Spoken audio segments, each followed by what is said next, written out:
My most excellent students, hello again. This video is addressed to Bradley Summer 22 VCM classes, coming to you from the College of DuPage. And the title of this lecture is Midterm Administrative Processes.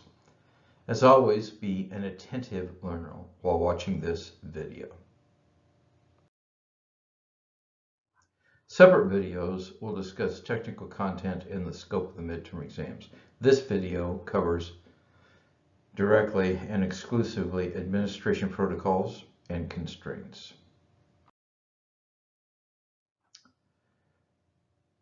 By way of introduction, these midterm administrative protocols really is not our idea. We, neither Jesse nor I, invented VCMs. We also didn't invent COVID. We did not derive COD budgets, staffing profiles, and schedules. But this is the hand we're dealt, and we'll play with it. And we know it can work. It can be a winning hand.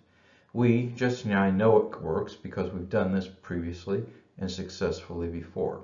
Together, we, and this we includes you, will make it work. We, Jesse and I, will show you in this video a plan A and a plan B, and we will work to accommodate special situations that don't fall into plan A and plan B. That's clear air turbulence, and we can manage that.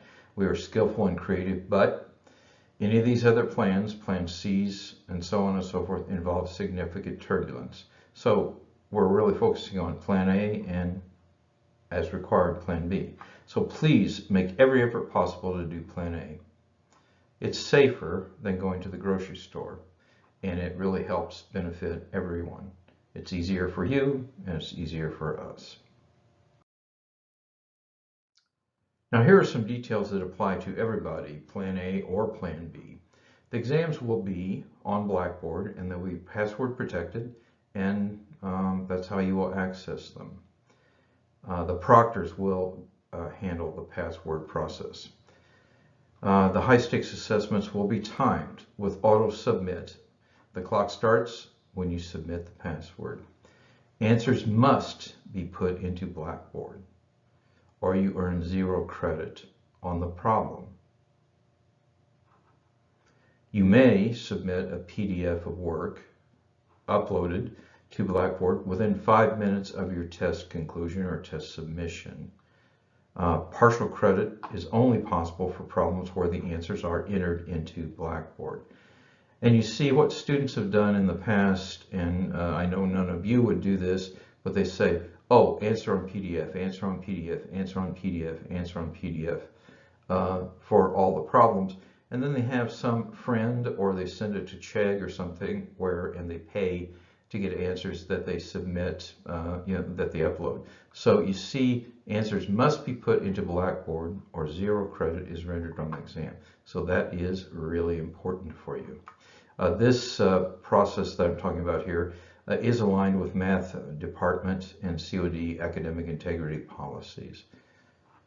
Also, since you're putting your answers into Blackboard, submitting the final answers may require a narrative response. For example, if the answer were to be pi over 3, that could be written pi over 3. Let's see, discussion of the PDF upload applications and narrative response mechanisms is appropriate, guided study group fair, and Jesse will work with anybody who has questions about doing that there. So those were details for all. But now we will talk about the differences between plan A and plan B.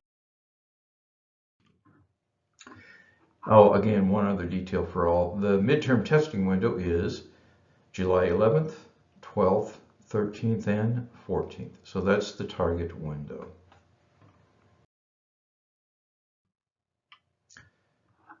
Plan A, and the one I hope most of you are able to follow, will use the brick and mortar. That means physical testing centers.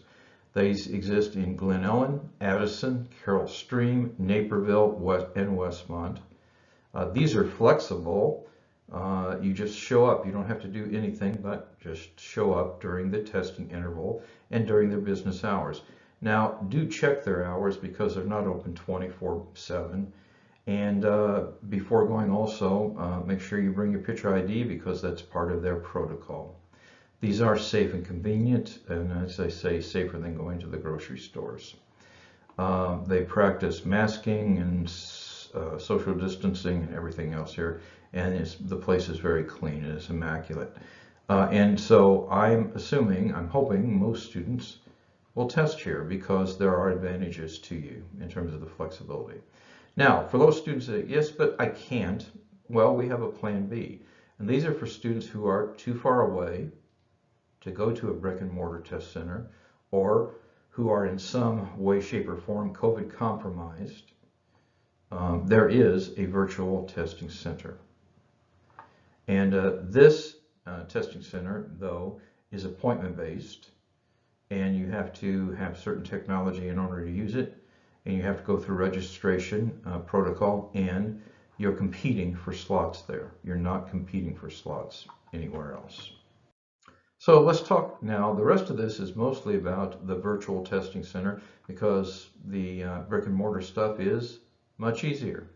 So there is a proctor team, and these are great people. I've worked with them, and they're wonderful. They're very experienced. They are indeed professional. And what they will do is they will do interaction with you via Zoom to set up the proctoring environment, and then you'll be taking the test on Blackboard, but they will be watching you. They'll be using Google Docs, and so you'll be testers in the testing teams, and that ends up being the virtual testing center. Now, the testers, whenever you go there in Zoom on your cell phone, they will move you through rooms where your IDs are checked, and they will be proctoring you. So academic integrity, best practices are implemented here. They know how to do this. In fact, these processes are very similar to the brick and mortar things, except they're a little bit different because you're doing this over technology. And I am working with them to set up the tests and have the tests happen not only in the brick and mortar, all the brick and mortars, but also in the virtual testing centers. So you have proctors, but these are people who are being paid and scheduled to come there. So you see, that's why you have to schedule this, who are able to monitor students closely due to a 2-device method.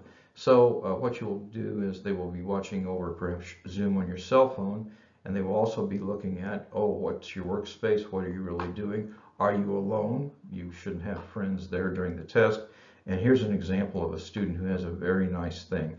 His cell phone is probably duct taped somewhere where it's showing this picture of him and his workspace. So you need to have all these things lined up in order to use this method. Now, there are a finite number of slots, and we're competing against folks and things like that. So this is when the VTC sessions run. And you notice, oh, that's less availability than the other session, and that's the other sections, the brick and mortar sections. And that's why I say, oh yeah, that would be good for you to go there. Now, students are required to register via registration blast, and I will point you out kind of how that can happen in a later slide. So I have completed forms, and I am confirming information with them. And with this video, I'm directing the students who have to use the VTC. I'm encouraging people to use the other one to do this. And I will be accessible during the VTC times, and also I'm accessible. These people have my phone numbers and things like that. But as you know, a lot of times I'm testing, and we will be having class on those days too. So that's what you have to think through and perhaps work through. And in fact, some students sometimes ask, well, gee, the only time I can go to take the test is during the class time. Well, then go take the test, because there will be videos of the VCM, whatever I teach on that day. Okay. That's good, I guess. This is the student checklist, and there is a copy of this that is in your syllabus tab, so you can review it carefully. But this is how you test in the VTC, and again, I'm saying, hey, if you don't have to do this, don't do it. So how to prepare? Well, you have to download the Zoom app, the most recent Zoom app on your phone. Practice phone setup so it will provide a view of you, your work area, and your computer screen. You see, you should really practice this to make sure you have a good fit, because your proctor will make sure they can see everything when you're starting, so that will help you. Turn phone notifications off. That means no vibrate, as well as no ring. Let's see, testing location should be quiet and private. You don't have friends in here and parties and things like that. I did have some students who are living in very full households and things like that, and some of them went to a library and found a place in a library to work. You certainly can do that. But your testing location should be quiet and private. And no beds, have it clutter-free. The area will be scanned at check-in and should contain only permitted test materials. And test materials are really going to be limited here to scratch paper. They will provide you scratch paper at the brick and mortar things, so you don't even have to use your paper, but you know, you don't have notes, you don't have calculators, and the browsers should be locked down as well. Okay, so you know, it's just you and your test. And any permitted test supplements must be printed ahead of time. This is easy because you don't have any formula sheets or notes. Only one monitor is allowed for testing, and there's no watches, Fitbits, hats, earbuds, etc., because people use all those devices to compromise academic integrity. So bring your fully charged phone and charger, photo ID, and again, there are no testing materials that you will require. Everything is on Blackboard. So here's how you register. You go to this is called Registration Blast. There is the address. You might want to take a picture of that or come back and copy it down, because this is where you go to register for the test. You choose Remote Testing Virtual Testing Center and then select your course exam. Now notice here that you can have a course exam, but then there's a DT, which is a double time option. And if you have an official letter of accommodation that allows for double time, bring it to this meeting and you show it to your proctor. Again, those things happen somewhat easier in the other testing center, but here you do it. Again, this is on you and this is on you. You register and you do this. So you see how much easier the other process is. Now here's but this is a good process for those people who need it. The reminders then, after registering, a confirmation email will be sent. The entire test session is recorded, excluding the ID check. So that means that sometimes students say, oh, I know how to cheat here, and something happens. Well, you pretty much get caught, and so just don't do that. And again, I don't think any of you will cheat, but I do know that some students in other classes do. Your session might have multiple people testing, because one proctor might be looking at different people, but they know how to handle things. You're not allowed to take breaks during the testing. So make sure you're all hydrated and things like that, and not overhydrated, I guess, whenever you start the test. And if you have any difficulties with the registration process, you can email the Virtual Testing Center.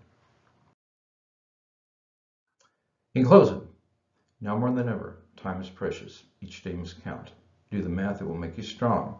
And now more than ever, take care of yourself, because self-care is important. And take care of each other, because we're all in this together. God bless you all.